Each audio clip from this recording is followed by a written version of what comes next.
সবাইকে জানাচ্ছি যে ডেইলি কুক চ্যানেলের পক্ষ থেকে একেবারে বেশি শুভেচ্ছা। আশা করি সবাই ভালো আছেন। আজকের ভিডিও শুরু করতেছি। দেশি শাক, এগুলো গ্রামে পাওয়া যায়, মিষ্টি আলুর শাক। এই মিষ্টি আলুর শাকগুলো একেবারে সুন্দর করে তুলে নিয়ে ধুয়ে একেবারে কুচায় লইছি, সুন্দর করে এখন ভাজি করবো। এটার যে বাজিটা খাইতেছে কি স্বাদ, কি বলবো আর। তো তেল দিতেছি কড়াইতে, তেল ডাইলা দিয়ে একেবারে সুন্দর করে ঝাল দিয়ে দিব। তেল ঝালের ফোড়নে আজকে রান্নাটা হবে সেই।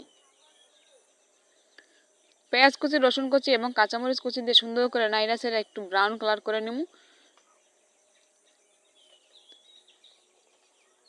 স্বাদ মতো নুন দিয়ে একেবারে শাকগুলো দিয়ে জপাত করে শাকগুলো দিয়ে সুন্দর করে নাইরা চেড়ে লবণ লাগবে।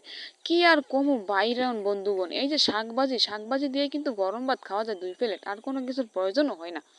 তো যারা শাকসবজি খায় এরা তো শাকের মর্ম বুঝে, যারা শাকসবজি না খায় এরা কিন্তু বুঝবেই না যে আসলে শাকের ভিতরে কি আছে। তো যাই হোক, কি জাদুমন্ত্র আছে এই শাকসবজিতে। তো লাড়তে এক পর্যায়ে দেখবেন শাকটা ভাজি হয়ে গেছে। তো আমার শাক ভাজিটা হয়ে গেছে।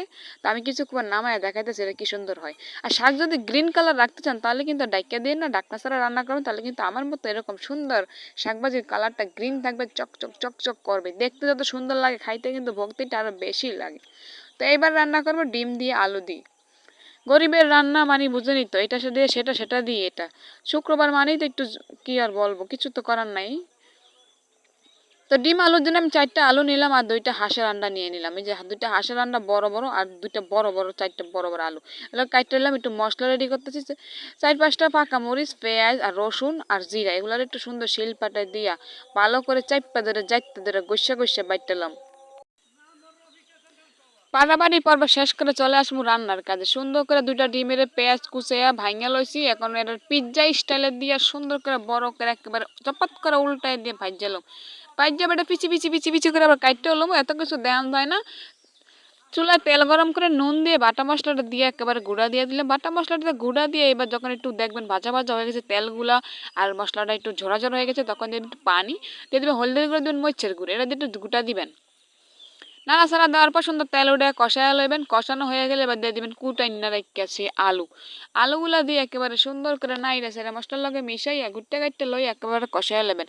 আলুর কষানিটা খুব সুন্দর করে করবেন, দেখবেন খাইতেও কিন্তু স্বাদ বেড়ে যাবে গা।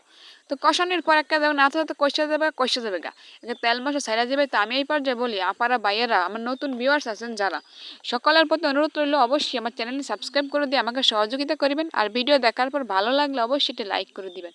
আর সহজ ভিডিও যদি ভালো লাগে আর সহজ ভিডিও যদি সবার আগে পেতে চান অবশ্যই অল নোটিফিকেশনটি বাজাই দিবেন, মানে বেল বাটনটি ঘন্টা বাটনটি বাজাই দিবেন। পানি দিয়ে কষায়া আলুগুলোর কষায়া পানি দিয়ে ডাইকা দিলাম। ডাকনা উল্টে দেখি বটবড়ায় গেছে। বটবড়ানো হয়ে গেলে এবার দিয়ে দেবো সেই পিৎজা স্টাইলে বাজার ডিমটারে কাটটা ফুটটা করে লইছি। এই কুট্টা ডিমগুলো দিয়ে এবার ডাইকা দিব। কিছুক্ষণ পর হয়ে গেছে, হওয়ার পর একটু বেশি করে ধন্যবাদ দিয়ে আর কিছুক্ষণ রান্না করুন। রান্না করলে হয়ে যাবে আমার আজকের হাঁসের আন্ডার আলুর ঝোল, ডিম আলুর ঝোল। হ্যাঁ, দেখেন কেমন হয়েছে। তো সবার সুস্থতা কামনা করি। আর অবশ্যই ভালো লাগলে লাইক করে দিবেন। সহজ ভিডিও পেতে চাইলে অবশ্যই সাবস্ক্রাইব করে অল নোটিফিকেশন অন করে দিবেন। আল্লাহ হাফেজ।